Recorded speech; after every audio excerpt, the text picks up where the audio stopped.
मुंहिंजा प्यारा भाउरो, मुंहिंजूं भेनरूं, गुरुदेव जे कमल कदमनि में सिर झुकायां थो। तव्हां सभिनि प्यारनि वास्ते, उन्हनि प्यारनि वास्ते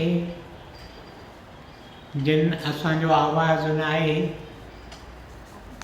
अॼोको ॾींहुं मीटलेस डे करे मनायो आहे। उन्हनि सभिनि प्यारनि वास्ते, सपोर्टर्स वास्ते, सॼे विश्व वास्ते आसीस पिदां थो।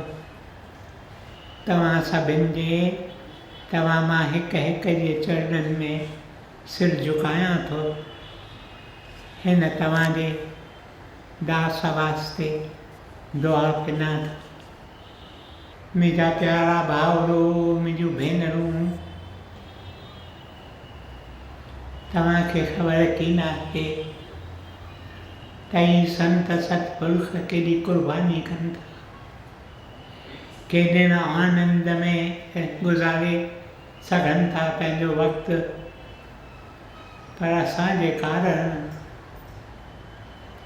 असांखे रोशनी ॾेखारण वास्ते,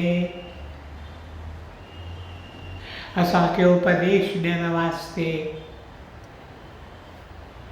असांखे ॿुधाइण वास्ते त ईमानिक जनम, दुर्लभ जनम असांखे छा वास्ते मिलियो आहे।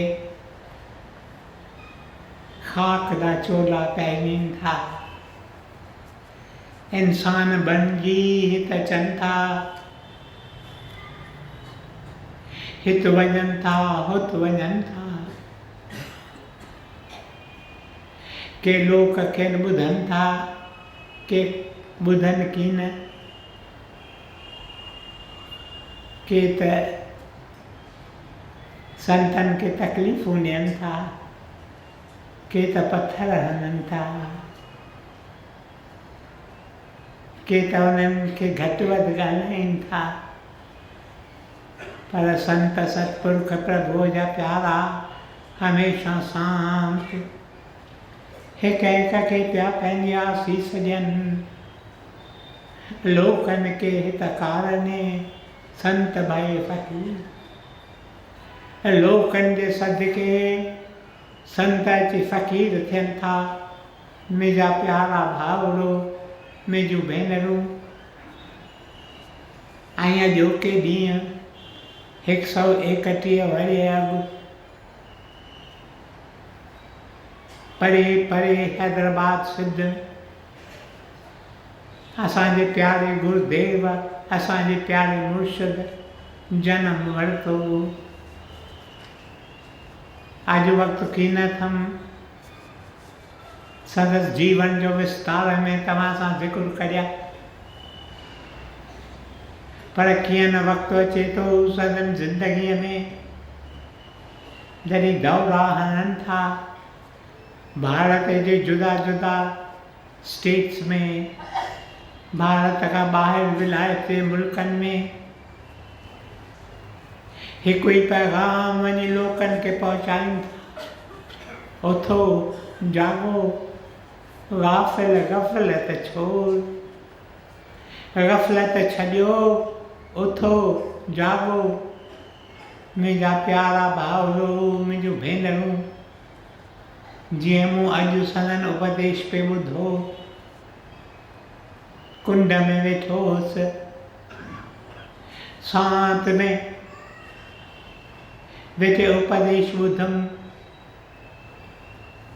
मुंहिंजे अॻियां कहिड़ी तस्वीर अची फिरी।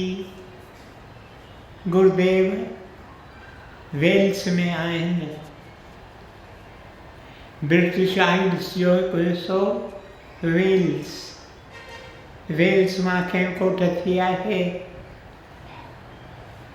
ऐं वेल्स में वञनि था, लोक खेनि चवनि था तव्हां असांखे पंहिंजो पैगाम ॾियो। कहिड़ो पैगाम उते ॾियनि था, कहिड़ो नजीब पैगाम लोकनि खे चवनि था त तव्हीं लूण वांगुरु थियो। Be like salt. तव्हीं लूण वांगुरु थियो। तव्हीं घर वांगुरु थियो। Be like a house. ऐं तव्हीं रोशनियूं थियो।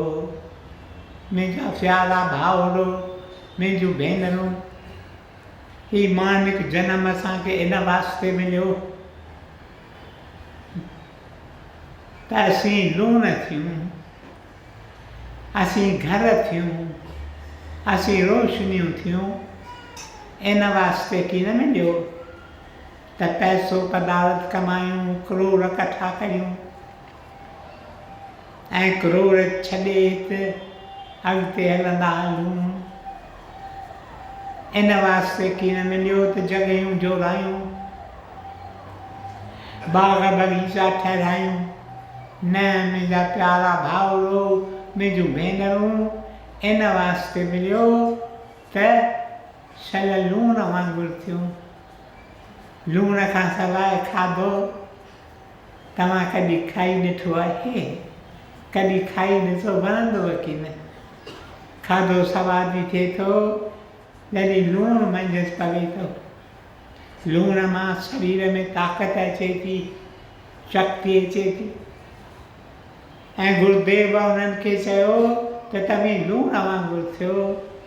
मुंहिंजा प्यारा भाउरो, मुंहिंजूं भेनरूं, घरनि वांगुरु, बी लाइक अ हाउस। घर केतिरनि खे आराम ॾिए थो। मुंहिंजा प्यारा भाउरो, मुंहिंजूं भेनरूं, वञी पुछो उन्हनि खां जे बेघर आहिनि, वेचारनि जिन खे राति जो सुम्हण वास्ते जॻह की न, रस्ते ते सुम्हिया पिया आहिनि। उन्हनि खे जेकॾहिं घर मिली वञे, पाण खे केॾो न ख़ुशि नसीब सम्झनि। गुरुदेव चयो त तव्हीं सभिनी लाइ घर थियो ऐं रोशनियूं थियो। ऊंदहि में पिया लोक भिटिकनि पिया, भिटिकनि पिया, भिटिकनि। खेनि सच जी परूर की न, सच खे कूड़ पिया सम्झनि, कूड़ खे सच पिया सम्झनि। वञो वञो वञी लोकनि खे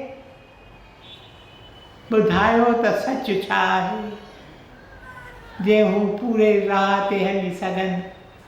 मुंहिंजा प्यारा भाउरो, मुंहिंजूं भेनरूं, ऐं गुरुदेव चवनि था त जेकॾहिं तव्हीं लूण वांगुरु थियणु चाहियो, जेकॾहिं तव्हीं घरनि वांगुरु थियणु चाहियो, जेकॾहिं तव्हीं रोशनियूं थियणु चाहियो, त तव्हीं सिदक में वधो। सिदक जी ज़रूरत आहे।